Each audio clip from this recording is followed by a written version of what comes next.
عبداللہ ابن مسعود کہتے ہیں قال رسول اللہ صلی اللہ علیہ وسلم کہ رسول پاک صلی اللہ علیہ وسلم نے فرمایا، کیا فرمایا؟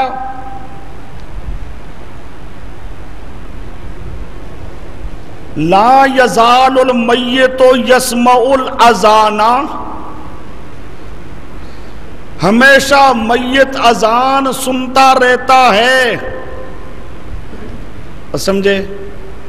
اذان کی قید آ رہی ہے، لیکن ویسے مردے کے لیے گویا کہ قانون آ رہا ہے کہ مردے ہمیشہ سنتے ہیں۔ لا یزال المیت یسمع الاذان، مردہ ہمیشہ اذان سنتا رہتا ہے، ما لم یتین قبرہ، جب تک اس کی قبر پر لپائی نہ کرائی جائے، مٹی لگا کر مٹی کے ساتھ اس کی لپائی نہ کر دی جائے، جب تک یہ نہ کی جائے اس وقت تک سنتا رہتا ہے، لیکن جب یہ لپائی کر دی جائے گی پھر وہ سننے سے محروم ہو جائے گا۔ لو جی، سننے کی دلیل آئی ہے۔ یہ آپ کے پاس اس روایت کی پوری بحث درج ہے۔ یہ پہلا جواب آپ کے پاس موجود ہے۔ علامہ ابن جوزی فرماتی ہیں اس روایت کے بارے میں، موضوع علی رسول اللہ۔ لو جی،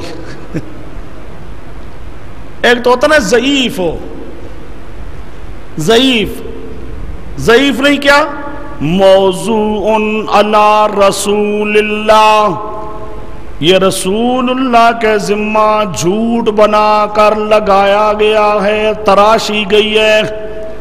موضوع علی رسول اللہ، یہ موضوعات ابن جوزی صفحہ 238 جلد نمبر 2، اور اسی طرح دوسرا ماخذ ہے، علامہ طاہر فرماتی ہیں موضوع، کہ یہ روایت موضوع ہے، تذکرۃ الموضوعات صفحہ 219، تذکرۃ الموضوعات صفحہ 219۔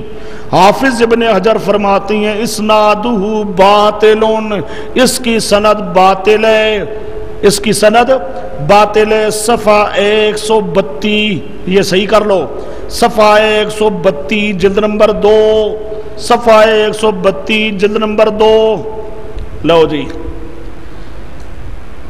یہ بالکل باطل، بالکل موضوع تراشی ہوئی، ضعیف نہیں بلکہ کیا ہے، تراشی ہوئی۔ آگے جواب نمبر 2، اس روایت کی سند میں حسن راوی ہے، اور اس حسن کا عبداللہ ابن مسعود سے سننا ہی ثابت نہیں۔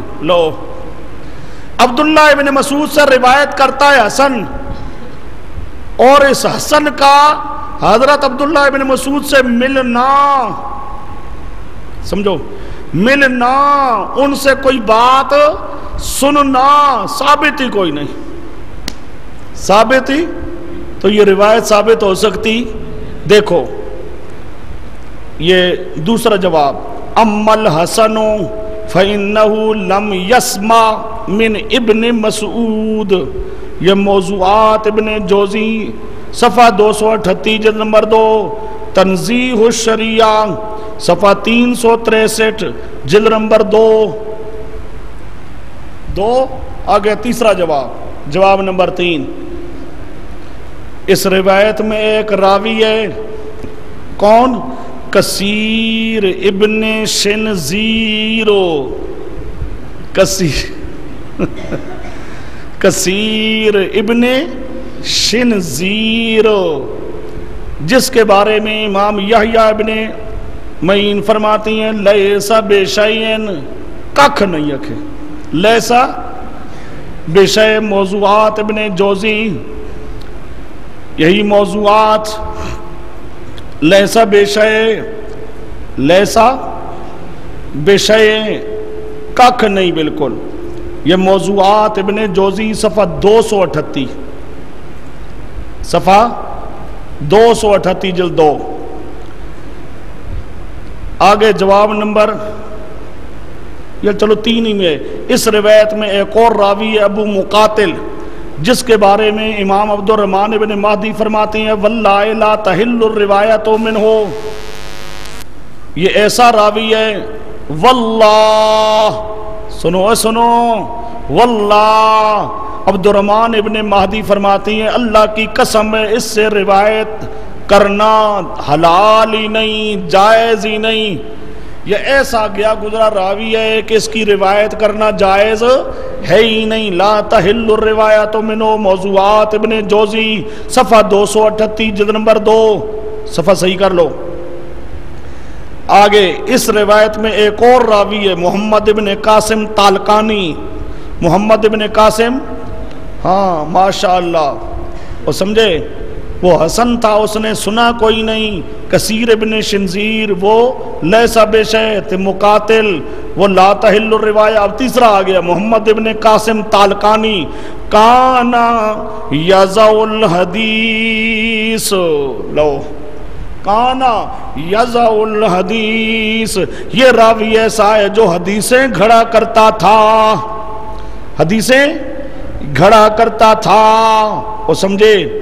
یہ تنزیہ الشریعہ، تنزیہ الشریعہ صفحہ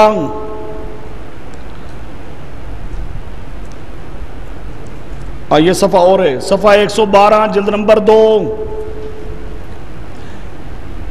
دوسرا اسی محمد ابن قاسم کے بارے میں تالقانی، ان المتہم بوضع ھذا الحدیث محمد ابن قاسم، اس حدیث کے گھڑنے میں متہم کون ہے، یعنی یہ حدیث گھڑی ہوئی ہے، گھڑنے والا کون ہے؟ محمد ابن قاسم تالقانی۔ کیوں؟ وَإِنَّهُ كَانَ، وَإِنَّهُ كَانَ، ذرا دیکھو، وَإِنَّهُ كَانَ عَلَمًا فِي الْكَذَّابِينَ الْوَزَّائِينَ، یہ چوٹی کا کذاب اور چوٹی کا وزا تھا، کوئی چھوٹا نہیں بلکہ کان علمن فی الکذابین الوزائین۔ قال ابو عبداللہ الحاکم، امام حاکم فرماتی ہیں کان یضع الحدیث، یہ حدیثیں گھڑا کرتا تھا۔ موضوعات ابن جوزی صفحہ 238 جلد نمبر 2۔